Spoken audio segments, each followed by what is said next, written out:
Sesaat lagi Anda akan menyaksikan acara ini dipersembahkan oleh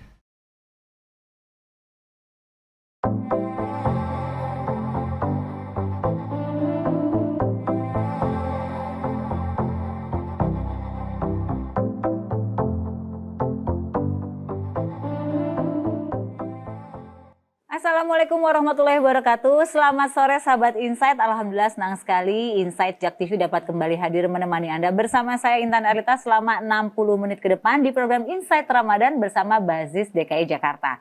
Nah, kali ini kita akan membahas sesuatu yang istimewa karena kita akan membahas mengenai kolaborasi antara Bazis DKI Jakarta dengan Dinas Sosial Provinsi DKI Jakarta.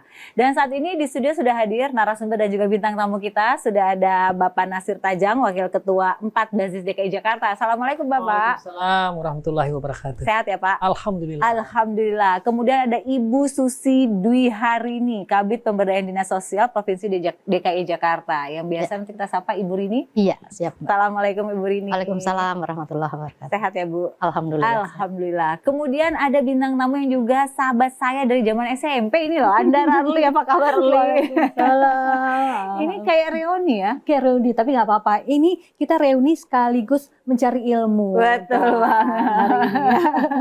Karena benar kata Arli tadi kita sambil mencari ilmu ya, karena bahasan kita mengenai hal-hal yang berkaitan sama Ramadan nih. Betul Salah sekali. satunya adalah sedekah. Nah, sedekah ini adalah cara mudah yang disediakan oleh Allah agar dapat mengikis perbuatan-perbuatan dosa kita. Jadi cukup dengan tersenyum. Waduh, ya kan? Jangan lupa senyum ya, karena senyum itu adalah salah satu sedekah yang termudah untuk kita lakukan dan nggak pakai biaya ya. Jadi jangan nyurang terus, jangan judes terus ya.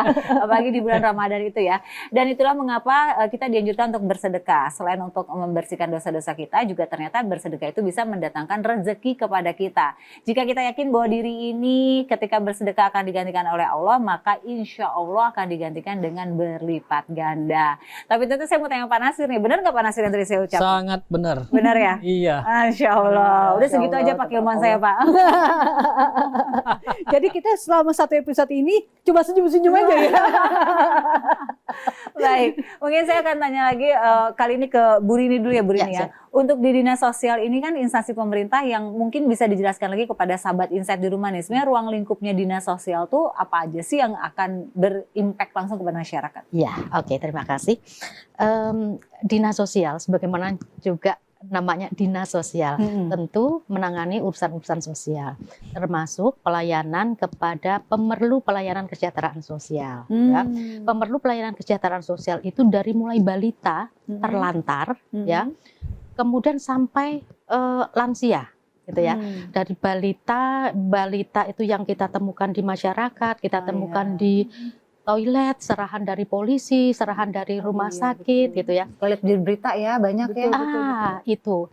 Jadi 0 sampai 6 tahun kita mempunyai satu panti balita. Kemudian masuk usia anak, kita mempunyai panti anak. Panti sosial asuhan anak kita ada di tiga tempat. Jadi ada usia SD, ada usia SMP, ada usia SMA. Kemudian setelah panti sosial asuhan anak, kita mempunyai panti remaja. Panti remaja ini ada dua. Yang pertama adalah panti remaja yang putus sekolah. Kemudian panti yang kedua ini khusus menangani anak-anak yang kita temukan di jalanan. Misalnya ada manusia silver. Oh iya. Betul. Anak pang. Ya. Nah, seperti itu kita ada di panti. Ada 150 yang seperti itu. Yang semua dibatik. Termasuk kelopak matanya itu pun dibatik. Betul. Itu semua jadi itu. Kemudian ada panti disabilitas. Disabilitas itu ada panti cacat tubuh, ya, disabilitas tubuh. Kemudian tunanetra dan rungu wicara. Kemudian rungu wicara. Kemudian double cacat ganda. Misalnya Down syndrome. Kemudian macam-macam jenis disabilitasan. Kemudian yang terbanyak adalah ODGJ, orang dengan gangguan jiwa. Nah, dari kita semua ada 22 panti milik Pemprov DKI Jakarta. 22 panti itu kemudian kita menampung 7.400 warga binaan sosial. Hampir setengahnya ini adalah ODGJ. Setengahnya ODGJ. Hampir setengahnya. Jadi panti kita yang ODGJ, jadi semua jenis ke pelayanan yang kita berikan itu 3.000 lebih itu ODGJ. Cukup ini ya, maksudnya Iya. data ini mengagetkan juga nih gitu ya. Ternyata banyak loh, Ternyata gitu banyak, ya. betul, Iya, betul. Dan cakupannya cukup luas ya Iya, kalau gitu ya. Betul. Kemudian ada juga panti gelandangan pengemis, korban kemudian wanita korban tindak kekerasan, gitu ya. Kemudian sekitar panti itu. Jadi ada 13 rumpun gitu ya. Di 22 panti ada di 30 lokasi gitu. Nah, jadi 7.400 itu yang kita kasih makan sehari 3 kali ya.